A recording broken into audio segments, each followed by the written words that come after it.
wanna be a Care Bear. Oh, it'll be so great when I'm a Care Bear. But I can hardly wait to be a Care Bear and do the things that Care Bears do. Oh, I wanna be a Care Bear like you. You do? I'd be like sunshine and make the sun shine. I have a heart like Lava-Lot. I'd be like Wish Bear and always be there. We'd be the luckiest bears in Care-a-Lot. Hi, I'm Cassie, and I'm going to be presenting on the toys of the 80s. So I would just like to have a quick disclaimer, quick note that I will be placing immense focus on the toys that I think reflect the landscape of the 80s the most, rather than just the ones that are most popular, although I'm going to try and cover as much ground as possible. So with that, let's jump into it and get into the first toy. Care Bears countdown. 4, 3, 2, 1. Likely when you think of the 80s, and more specifically 80s toys, the Care Bears will likely come to mind. So over quarantine, I went through many boxes from my childhood, and I kept finding more and more Care Bears no matter what I did, until I pretty much found this entire massive Care Bear collection and felt like a crazy person. And so I kind of got obsessed with them, and thus these silly little bears kind of inspired me to do my project on the toys. The influence of Care Bears within American culture in the 1980s cannot be overstated. The toy line started a frenzy, and the iconic bears continue to be reinvented over and over to a popular outcome, showing how long-standing these bears are. If you're unaware, the Care Bears are a large group of bears, each with different colored fur and each having a different job to perform around their home of Care-a-Lot, as well as the people of the world. I kind of equate them to the Greek gods. They live up in Care-a-Lot, just like the gods live on Mount Olympus, and they kind of just mess with people, although they always seem to do it in a positive way, so I guess they're not just like the Greek gods, but you can think of them that way. Each bear's job is symbolized by their belly badge, and they fight evil forces by working together and using their famous Care Bear stare when times get extra tough. The origins of these bear friends begin in 1979 when the card company American Greetings collaborated with the toy manufacturer Kenner in order to launch a plush line of their famous character Strawberry Shortcake.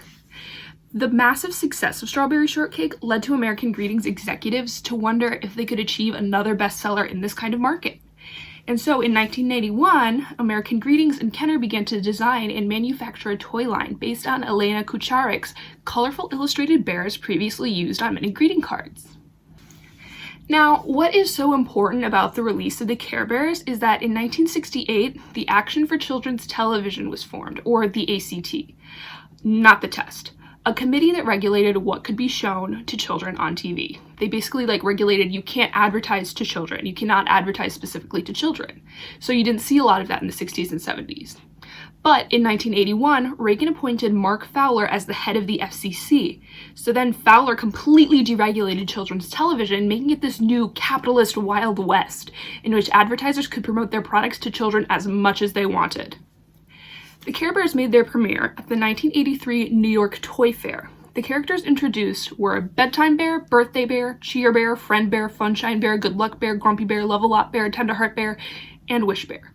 Now, fun fact, and probably uninteresting fact to many people, but very interesting fact to me, in the first run of the Care Bear plushies in 1988, there was a manufacturing error where they swapped the fur of Wish Bear and Bedtime Bear. So Bedtime Bear was mint green and Wish Bear was blue.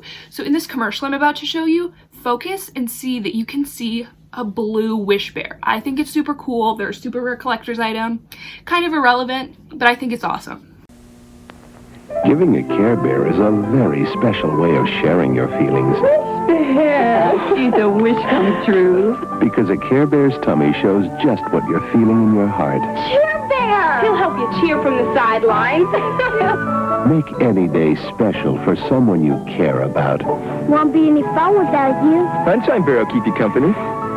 Share your special feelings with a soft, cuddly Care Bear. Each sold separately. And so, knowing how lucrative this market of children's characters were at the time, American Greetings patented all sorts of different products they could put these bears on, like stickers, bed sheets, folders, trapper keepers, anything. They also released a television special with the bears to promote and introduce them. called The Land Without Feelings. This is where Professor Coldheart strikes the world and tries to turn everyone's hearts cold, but the Care Bears save the day. And this is super important because back in the 70s, this would have never been allowed. You can't just make a television special just to make kids want to buy your toys. You're not allowed to advertise to kids. But the 80s was a new terrain, and thus the Care Bears were one of the first intellectual properties to use this deregulation to their advantage.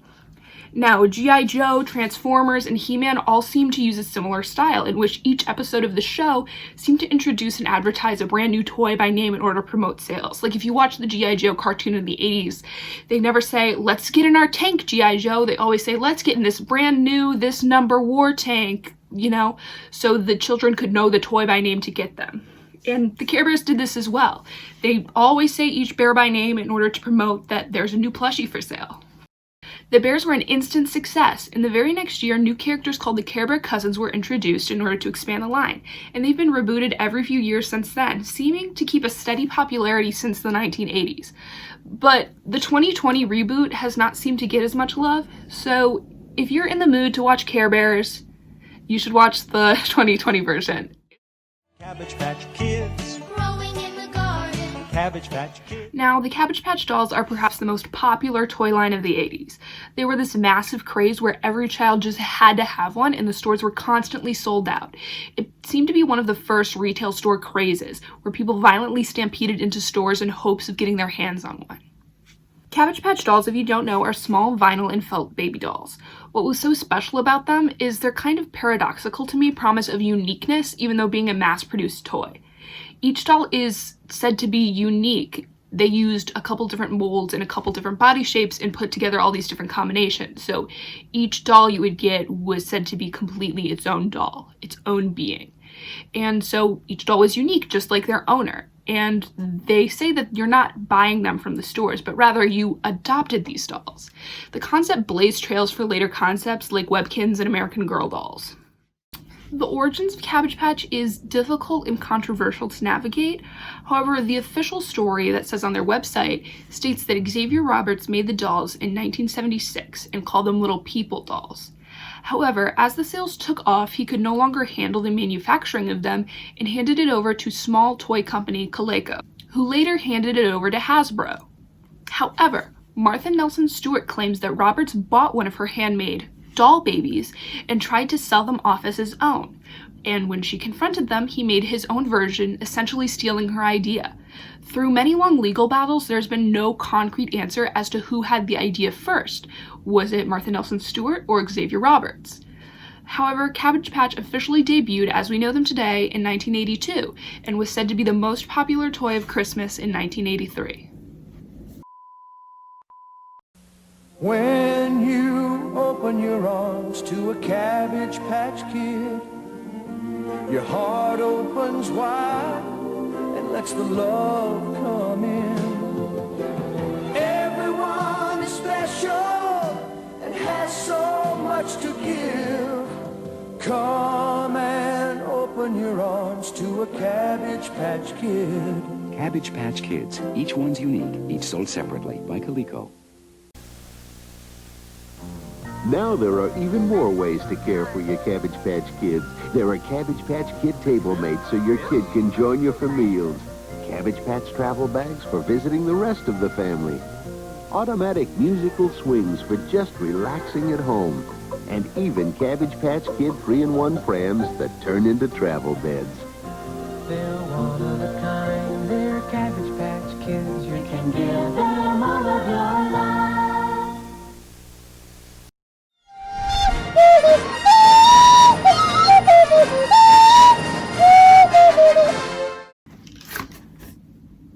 So, we've seen movies created only for the sake of advertising toys, but what about toys only created for the sake of advertising movies?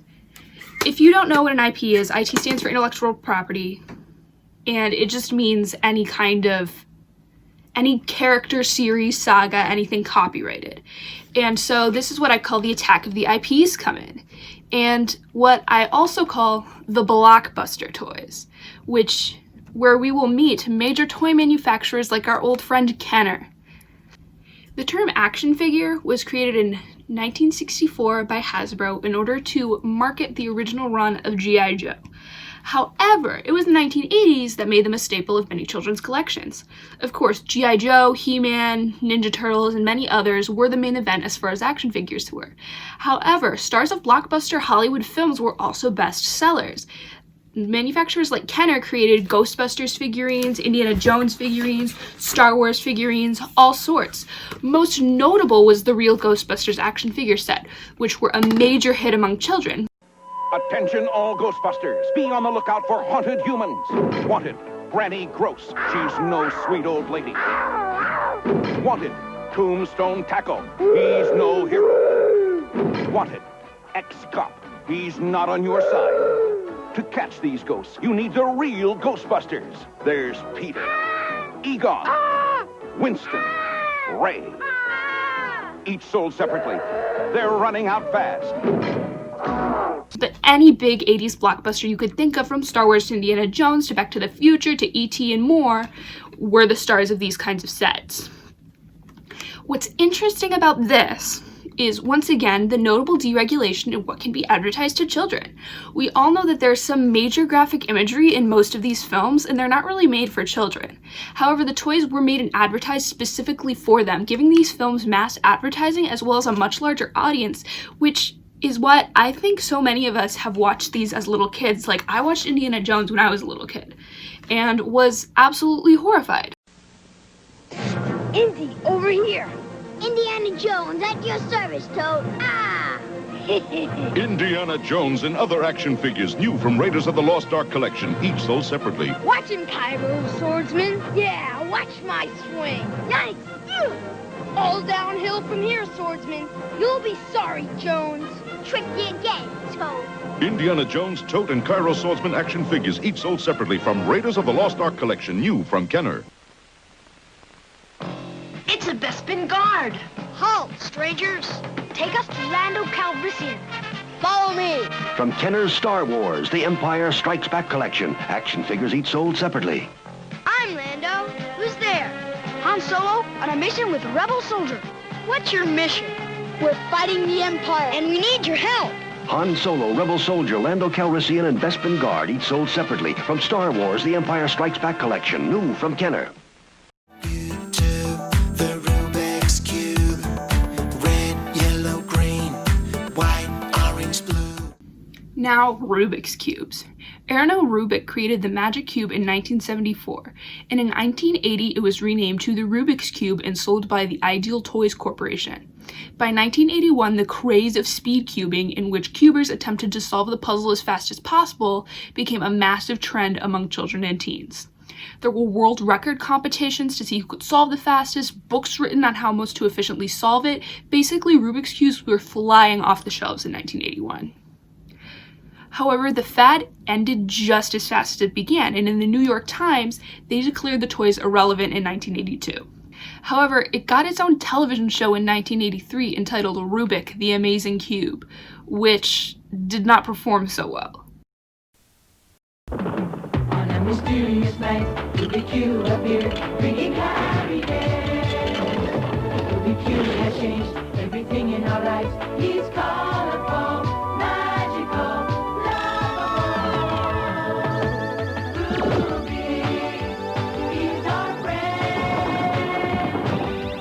Rubik, the amazing cube. Hello, my name is Rubik.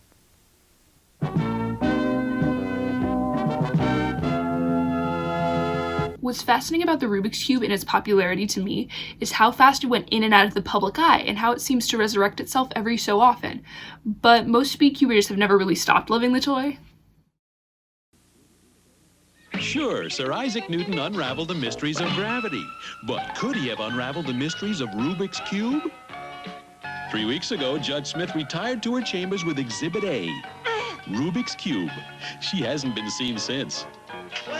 Warning, once you get your hands on Rubik's Cube, you may never be able to put it down.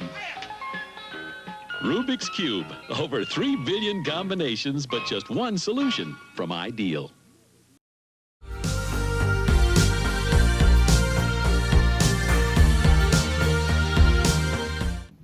Now, these are some of the toys that I think of when I hear 80s toys, but I didn't find them to have as interesting or cohesive a storyline as some of the others.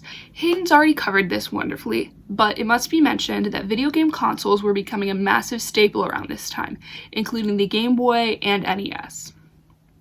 Some toys that were popular in the 80s, but their popularity not exclusive to the 80s, were the Viewmaster and the Easy Bake Oven.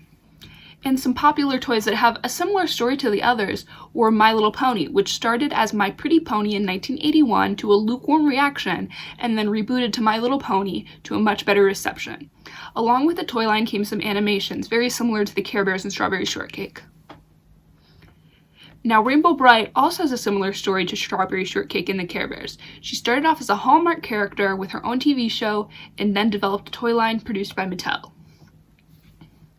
And finally, Teddy Ruxpin.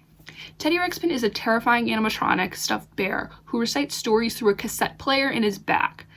It's a special cassette player that only licensed Teddy Ruxpin tapes can be played in. A few knockoffs did end up working in him, but were met with legal action very quickly. He debuted in 1985 and was the best-selling toy that year. He got his own TV show in 1986, as every toy in the 80s does, and surprise, surprise, it did not have much longevity. Teddy Ruxpin has attempted to resurrect himself many times, but has yet to see anywhere near the success of his debut year. Show and tell time. Another teddy bear? My teddy's name is Teddy Ruxpin. He talks, he tells stories, he... 4 batteries not included. Hi, my name is Teddy Ruxpin. Can you and I be friends? Yeah. I really enjoy talking to people. I would like you. Teddy Ruxpin, the storytelling bear, comes with illustrated book and cassette from Worlds of Wonder. So, let's get a little analytical. Why does all this matter? I think there are a lot of patterns that you can spot in what I've said. One being that you've probably heard of most of these toys and maybe even played with them yourself. A lot of these toys have been re-released, rebooted, and redesigned every few years in order to continue to sell. Another theme that we can notice is the massive impact that deregulation had on how these toys were advertised and promoted. American author Tom Engelhardt wrote an essay entitled The Shortcake Strategy, in which he reflects on how children's television became full-length toy commercials, pretty much. Marketers no longer just sold singular products, but they are now selling an image and a reputation. Before the 80s, popular television shows often got toys and merchandise as a spin-off product, like Scooby-Doo or something. But the new model launched by Strawberry Shortcake involved the toy being created before any sort of source material. Any television show or story seemed to be an afterthought, and the products that can be made from it were the priority, which is why we saw things that were as silly as a Rubik's Cube television show. Even today, we still see the impact. Although not as popular or trailblazing as before, we still see a few companies trying to capitalize off of this method. The ones that come to my mind are Monster High, Webkinz, a lot of the Barbie lines that came with the movies, and you could even argue that Toy Story could have been partially motivated by the projected sales of toy lines. And even those who don't follow this method are still affected by the impact of the era. Any children's entertainment has a toy counterpart rushed out. I mean, you could buy dolls, plushies, Trapper Keepers, and sheets of Elsa months before Frozen came out. So, in conclusion, I think this was a super big time that really changed how children's entertainment and children's products were marketed. Now, I would love to hear your guys' thoughts on this. Do you think this was a renaissance of creativity and fun, or was it like pushing a product to a child for a bottom line? Do you guys have any favorite 80s toys, or maybe you're reminded of a toy that you loved as a kid that seemed to have a similar model to some of those mentioned here? Thank you guys so much for watching, and I'll see you all in class. Fill the world with love. To be a Care Bear is what I'm dreaming of. We make a great pair. We stick together through and through like glue. I don't want to be a cook or a fireman. Don't want to play trombone in the marching band. I just want